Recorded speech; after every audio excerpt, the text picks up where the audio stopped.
Hello awesome mommy. So karon di ay kinaami sa Holland Bloorview Kids Rehabilitation Hospital. So first time ni namo nga gabook ani ilahang snozzling room. Di timing pud kaayo kay gikan mi og 2 weeks vacation then iyang transition kay grabe sa kayo then stress. So isa sa use ani niya kay stress reduction o sensory regulation.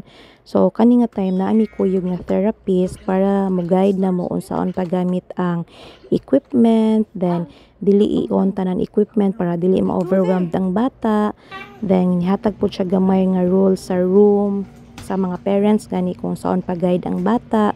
So mao to na siya namo na ang room is created or designed sa mga bata or even adult na dili ka permi maghatag og instruction nga dapat naay goal nga na gani dili pariha kung magpa-therapy ka nga dapat karon kay makaistorya ka og mama or papa nga na gani. So calming lang jud kayo ang place, as in mura kag nagpa-massage, then relaxing, as in relaxing, then mubalik ni next week hopefully mas maka video ko og tarong.